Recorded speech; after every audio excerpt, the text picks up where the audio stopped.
तो जो खेत का जोताई जिसको हम लोग कहते हैं, खेत का जोताई तो हमने राष्ट्रीय जनता दल से किया था।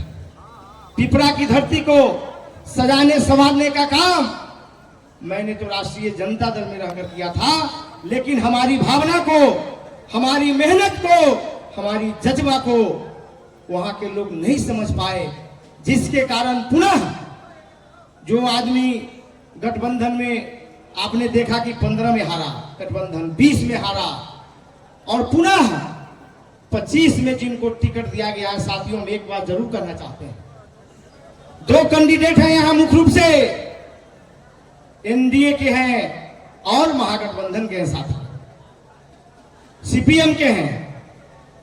दोनों कैंडिडेट से सुबोध यादव की तुलना करनी चाहिए आम जनता को, सभी कार्यकर्ता को।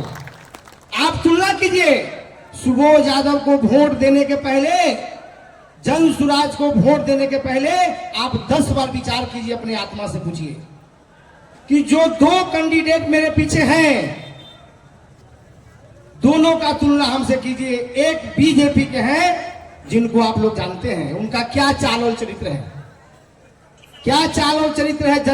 जनता से कोई बात कोई छिपा नहीं सकता, जनता मालिक होते हैं।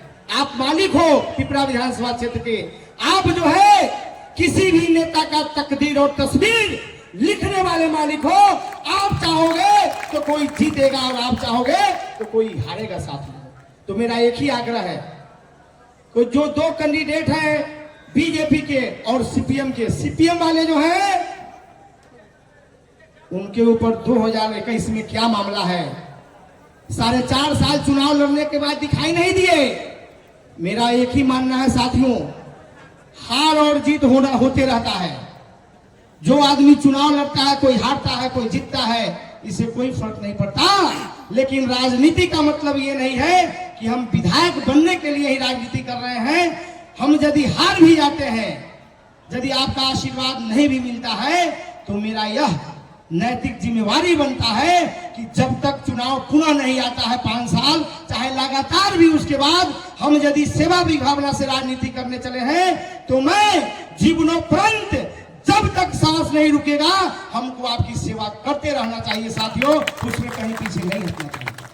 मैं 10 में लड़ा था राष्ट्रीय जनता दल से, 15 साल समय बीत गया और पिपरा की महान जनता जानती है कि मैंने कभी भी क्षेत्र को छोड़ने का काम नहीं किया। शादी हो, विवाह हो, सुख हो, श्राद्ध हो, किसी के छठी में भी जाना हो, जन्मोत्सव में भी जाना हो, और यदि श्मशान घाट तक भी जाना हो तो सुबोध यादव वहां भी जाकर एक लकड़ी जरूर देने का काम करता है।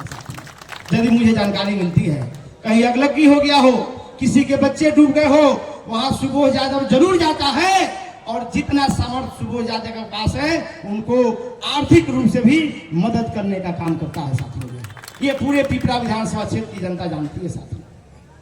इसलिए हम कहना चाहते हैं साथियों, ये मौका मिला है, बिहार बदलाव का मौका मिला है, और पिपरा में भी इससे बड़ा बदलाव का मौका आपको नहीं मिलेगा। साथियों, यदि कुछ लोग बहुत चाल चलेंगे, विभिन्न रूप से आपको लोभन देंगे, लेकिन मैं कहना चाहूंगा साथियों, जो लोग, बहुत लोग यह भी कर रहे हैं कि सुबोध क्यों खड़े हो गए, उनको नहीं बख्शेंगे।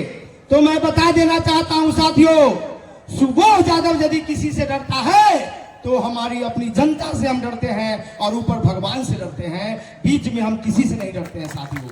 यदि जन्म लिए हैं तो एक दिन मरना भी संभव है, और पिपरा के मान सम्मान के लिए यदि हमारे खून का एक एक कतरा भी बहेगा, सुबोध यादव आपकी सम्मान की लड़ाई हम विश्वास देते हैं कि हम लड़ते रहेंगे, लड़ते रहेंगे, लड़ते रहेंगे साथियों। और मैं एक बात और बताना चाहता हूं साथियों कि जहां आसमां की जिद है बिजलियां गिराने की, जहां आसमां की जिद है बिजलियां गिराने की, हमारी भी जिद है वही आसिया बनाने की, वही आसिया बनाने की। आपका साथ चाहिए। आप यदि आपका प्यार मिला तो मैं विश्वास दिलाता हूं साथियों, सुबोध यादव नेता नहीं है, मैं कोई नेता नहीं हूं। जितने भी यहां हमारे गार्जियन अभिभावक बैठे हैं, चाहे यहां मैं देख रहा हूं कि सभी पार्टी के लोग यहाँ हैं, जिनका मेरे प्रति प्यार है, मेरे प्रति सम्मान है साथियों, तो सुबोध यादव कोई नेता नहीं है, कोई मैं ऐसा नहीं सोचता हूँ। सुबोध यादव यदि कार्यकर्ता यहाँ बैठे हैं तो मैं, ये जो कार्यकर्ता पार्टी के लिए काम करते हैं, उन कार्यकर्ताओं को देखना मेरा फर्ज है, इसलिए मैं कार्यकर्ताओं का कार्यकर्ता हूँ।